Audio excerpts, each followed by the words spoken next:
Ini investasi kita dan mampu kita ciptakan lapangan pekerjaan di 2022 sebesar 1.307.000. Itu adalah investasi langsung.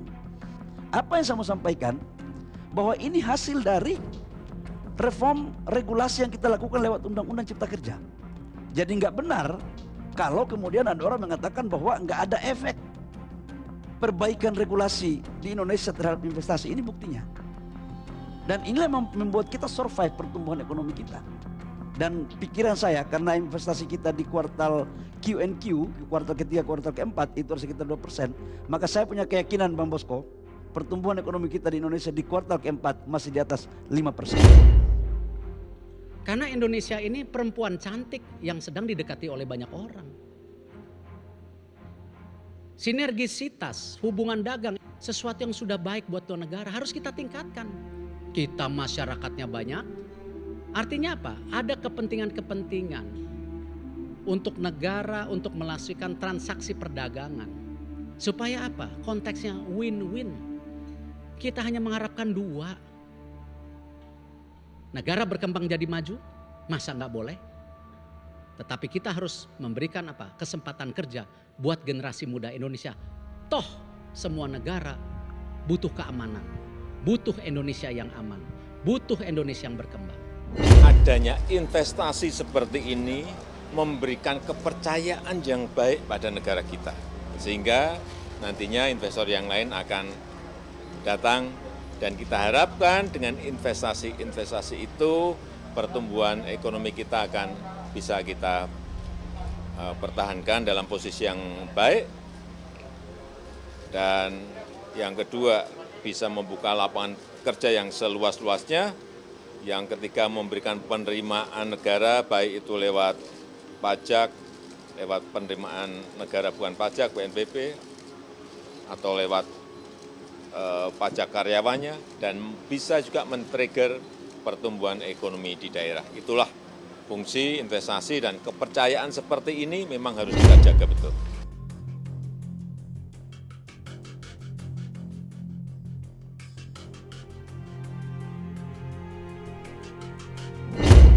Ada kunci kita keluar dari perlambatan pertumbuhan ekonomi global itu ada di situ. Dan kemungkinan kita bisa memayungi kita dari kemungkinan resesi yang global yang semakin besar itu juga ada di situ. Sehingga current account defisit kita menjadi baik, defisit neraca perdagangan kita menjadi baik. Ini kalau dua ini rampung, defisit neraca perdagangan, defisit transaksi berjalan kita rampung, kita mau berantem dengan negara manapun kita berani. Karena stabilitas ekonomi kita, stabilitas ekonomi makro kita sudah stabil. Kelebihan kita adalah memang kita mempunyai sumber daya alam yang besar, yang banyak. Kekurangan kita apa? Teknologi dan konsistensi. Kita ini pengusaha, karena saya mantan pengusaha, selalu berpikir cari uang cepat. Bagaimana caranya? Menggali sumber daya alam dan kemudian kita ekspor. Bagi pengusaha mungkin itu menguntungkan, tapi bagi negara kurang menguntungkan. Karena kita berbicara tentang peningkatan nilai tambah. Maka ke depan kita akan konsisten untuk melakukan hilirisasi. Nah, hilirisasi ini adalah pintu gerbang Indonesia menuju dari negara berkembang kepada negara maju. Indonesia adalah salah satu negara yang memiliki potensi besar dalam perekonomian global.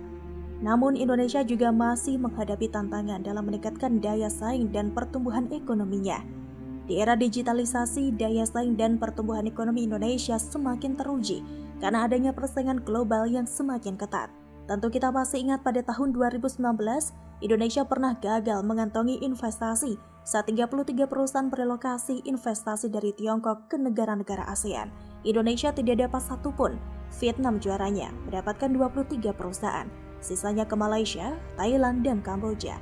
Ini adalah alasan sangat kuat kenapa Undang-Undang Cipta Kerja saat itu sangat dibutuhkan. Komitmen investasi ke Indonesia juga semakin meningkat sejak disahkannya Undang-Undang Cipta Kerja. Hal ini dibuktikan dengan total penanaman modal asing atau PMA atau Foreign Direct Investment atau FDI pada 2022 melampaui target yang dicanangkan pemerintah.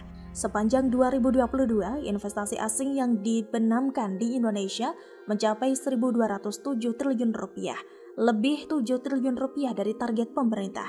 Selain itu, Kementerian Perindustrian, Kemenperin juga mencatat total investasi di kawasan industri terpadu Batang yang mencapai 320 juta dolar Amerika Serikat dengan target penyerapan tenaga kerja 6.000 orang. Investor di kawasan industri terpadu Batang diantaranya berasal dari Korea Selatan, India, Taiwan, dan Belanda. Sektor industrinya meliputi manufaktur kaca, keramik, pipa, alat kesehatan hingga baterai untuk electric vehicle atau EV. Pencapaian positif tersebut menjadi salah satu indikator dari keberhasilan pertumbuhan ekonomi Indonesia yang sebesar 5,31% pada 2022. Penambahan investasi tersebut juga berefek pada penambahan lapangan pekerjaan. Ini adalah salah satu bukti kalau Undang-Undang Cipta Kerja sangat menguntungkan bagi negara. Investasi masuk, tenaga kerja terserap, ekonomi berputar, sesimpel itu. Tanpa Omnibus Law, negara asing bisa mengeruk kekayaan dengan besar tanpa ada imbalan yang Indonesia bisa dapatkan. Seperti halnya perjanjian Freeport Amerika waktu itu yang menjadi awal mula kemiskinan di Indonesia. Kini pemerintah akan fokus untuk mendorong investasi di sektor hilirisasi. Hal ini dilakukan agar komoditas di Indonesia memiliki nilai tambah. Negara lain berlomba-lomba menjadikan negaranya seksi di mata investor dengan berbagai fasilitas dan program yang memanjakan.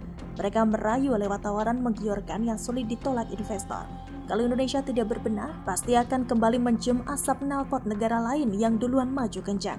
Kita tahu bahwa negeri ini sedang berpacu dengan waktu, sekaligus agak berdebar-debar setelah nanti Jokowi selesai menjabat pada 2024 nanti. Mumpung masih ada sedikit waktu, alangkah berharganya waktu yang tersisa sehingga kudu dimaksimalkan. Mumpung kepercayaan dunia internasional kepada Jokowi sedang bagus-bagusnya.